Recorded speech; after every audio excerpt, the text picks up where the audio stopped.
And such ही कह रहा हूँ, आपको गेमिंग में इतना पैसा है ना, ये लोग क्या छाप रहे हैं, ये इसको देखो आप, आपको मालूम नहीं क्या लेके घूमता है, कौन सी गाड़ी है तेरी?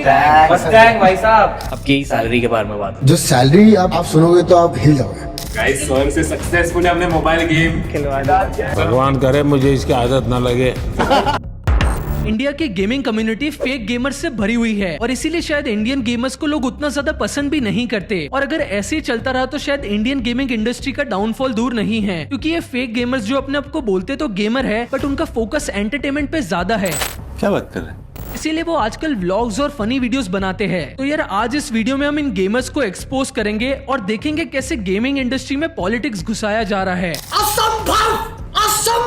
फिर बात करेंगे कि ये बड़े गेमर्स कितने पैसे कमाते हैं, इसीलिए इस वीडियो को पूरा देखना। अब जो हम आगे बात करने वाले हैं इससे शायद कुछ लोग ऑफेंड हो सकते हैं। तो बात ये कि इलेक्शन से ठीक कुछ दिन पहले नरेंद्र मोदी जी इंडिया के कुछ गेमर्स को मिले थे और उन्होंने कुछ गेम्स भी खेली थी। पर क्या कूल वे है ना इलेक्शन से ठीक पहले यंग ऑडियंस को अट्रैक्ट करने का। तो कैसा लगा आज गेमर्स से बात करके? तो मैं बहुत सोचूंगा इस पर, युवा पीढ़ी का भला भी हो जी, और इसका एक पॉजिटिव क्रिएटिव उपयोग कैसे हो। मुझे ऐसे, मैं चाहता हूँ हमारे लोग इसमें आगे जाए और हम दुनिया में चीजों को लेके जाए। वैसे आपको क्या लगता है कि ये पब्लिसिटी स्टंट था या फिर गेमिंग इंडस्ट्री को सपोर्ट करने का ये मूव था? तो यार इस मीटअप में मॉर्टल इनवाइटेड थे, 8-बिट था, गेमर फ्लीट, पायल गेमिंग और मिडपेट जैसे सो कॉल्ड गेमर्स इनवाइटेड थे। हाँ सो कॉल्ड, क्योंकि इनमें से कई गेमर्स ऐसे भी है जो शायद भूल गए कि वो गेमर थे, क्योंकि इनका फोकस अब व्लॉगिंग और एंटरटेनमेंट पे बहुत ज्यादा बढ़ गया है।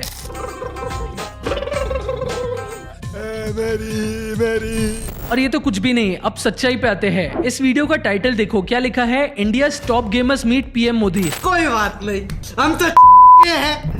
पर सच्चाई में तो टॉप गेमर्स जैसे Techno Gamers, Scout, Carry Minati, Total Gaming ये तो मीटअप में इनवाइटेड ही नहीं थे। पर मैं ये नहीं कह रहा कि जो गेमर्स मीटअप में प्रेजेंट थे वो बिल्कुल डिजर्विंग नहीं है, पर हाँ जो रियल डिजर्विंग गेमर्स थे वो वहाँ प्रेजेंट नहीं थे और उनको ये अपॉर्चुनिटी जरूर मिलनी चाहिए थी। पर हाँ इस मीटअप से एक चीज पता चलती है कि इंडिया में भी गेमिंग इंडस्ट्री को काफी रिकॉग्निशन मिल रहा है, जबकि पहले तो गेमिंग को एक टाइम पास का जरिया माना जाता था, वो भी छोटे बच्चों के लिए।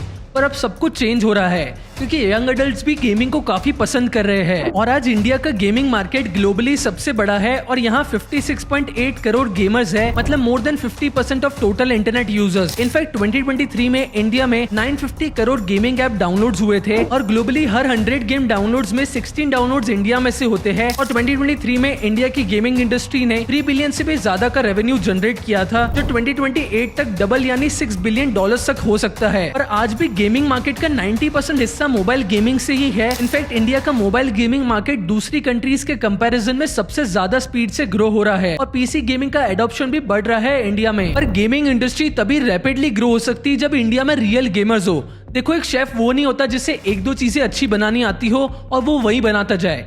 एक chef different cuisines, different dishes try करता है। वैसे एक रियल गेमर वो होता है जो डिफरेंट गेम्स को एक्सप्लोर करे, ना कि बस एक गेम खेलता जाए। और इंडिया में ना फेक गेमर्स भरे हुए हैं क्योंकि वो बस 2-3 गिनी चुनी गेम्स खेलते हैं और अपने आप को गेमर बोलते हैं, जैसे BGMI, free fire, Minecraft, GTA जैसी गेम्स को खेलते हैं जो ट्रेंड में होती है, जिससे उन्हें व्यूज और एंगेजमेंट ज्यादा मिलती हो। क्योंकि देखो एक गेम में प्रो होने से कोई गेमर कैसे बन जाएगा, क्योंकि वो बस एक पर्टिकुलर गेम का एक्सपर्ट हुआ। And I know gaming creators के लिए व्यूज, एंगेजमेंट वगैरह बहुत इंपॉर्टेंट रहता है, पर डिफरेंट टाइप्स की गेम्स में ऑडियंस को इंटरेस्ट जगाना भी उनकी रिस्पॉन्सिबिलिटी है और कहीं ना कहीं ये उनके हाथ में भी है, क्योंकि गेमिंग में इंटरेस्ट रखने वाली ऑडियंस ही उनको फॉलो करती है। तो अगर वो डिफरेंट टाइम्स के इंटरेस्टिंग गेम्स को लोगों को ट्राई करके दिखाएंगे तो शायद हो सकता है कि ऑडियंस को वो चीज पसंद आ जाए और ऑडियंस उससे मोटिवेट भी हो सकती है कहीं ना कहीं। और जैसे कि मैंने आपको बताया था कि कुछ गेमर्स का तो फोकस गेमिंग से भी हट गया है, क्योंकि बस वो अपने चैनल पे vlogs, reaction videos, challenge videos, pranks हो गए, अनबॉक्सिंग गैजेट्स हो गए, वैसी वीडियोस डालते हैं। Hi everyone, welcome back to another Acidal video. तो गाइस आज ये मिस्ट्री बॉक्स जो हम लोग खोलने वाले हैं, इसमें बहुत सारी चीजें मिलने वाली हैं। हमारे पास टोटल 80 मिस्ट्री बॉक्सेस है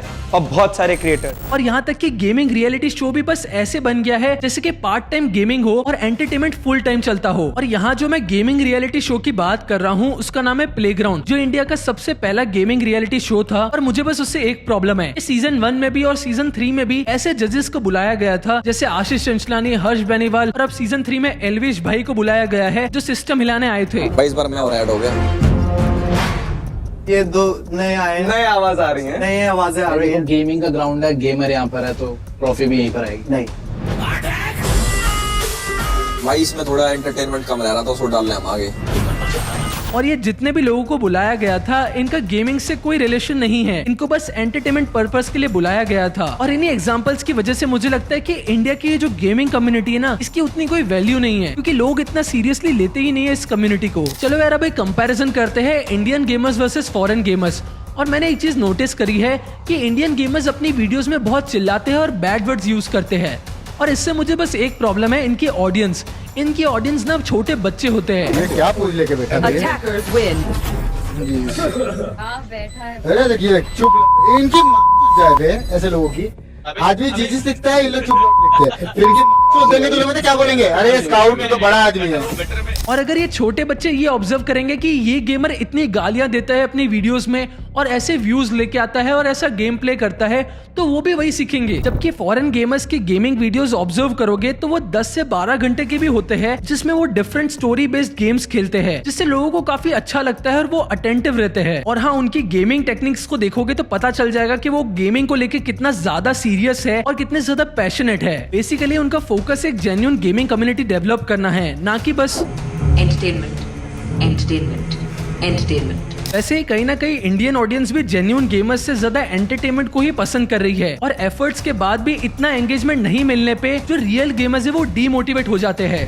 लेकिन जो सेट गोल था वहां तक नहीं पहुंच पाए हम लोग। तो ये आखिरी वीडियो आप लोगों को बताने के लिए कि नो मोर वॉक थ्रूज, नो मोर लाइव स्ट्रीम्स, ना वॉक थ्रू ना live streams, is dead।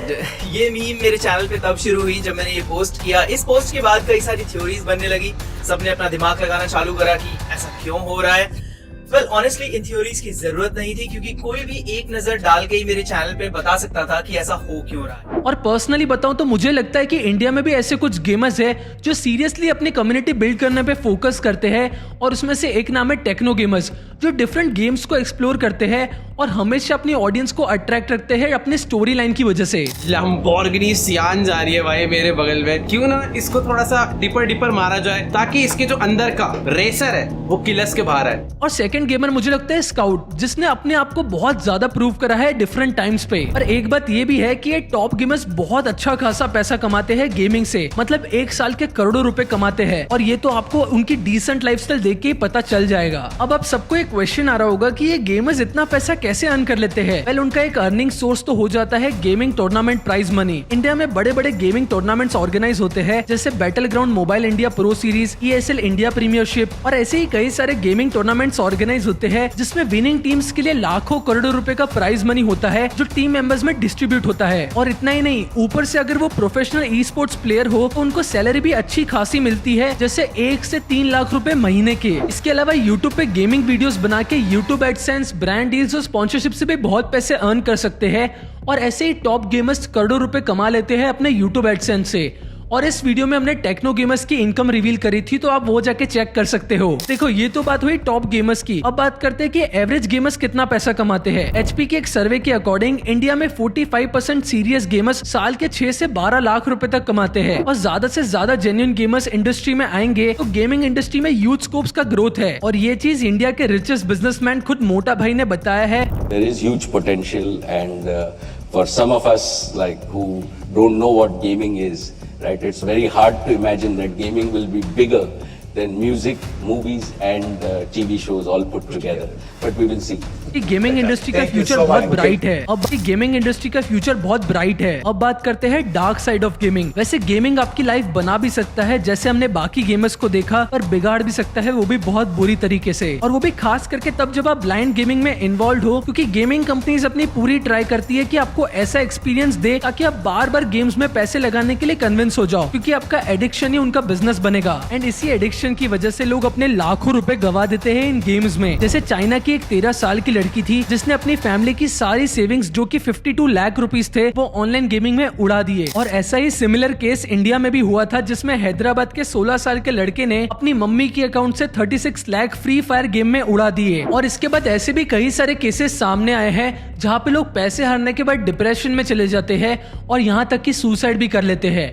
So please guys, ऐसी गेम्स खेलने से पहले बी वेरी वेरी केयरफुल। तो ये थी इंडियन गेमर्स की डार्क रियलिटी। वैसे we are not against any gamer personally, पर गेमिंग इंडस्ट्री की सच्चाई आपके सामने लाना बहुत जरूरी था। वैसे आपका फेवरेट इंडियन और फॉरेन गेमर कौन है उसका नाम कमेंट्स में जरूर बताना। एंड अगर आपको ये वीडियो अच्छी लगी हो तो लाइक कर देना एंड चैनल को सब्सक्राइब कर देना ताकि यूट्यूब का एल्गोरिदम हमारे छोटे चैनल को सपोर्ट करे।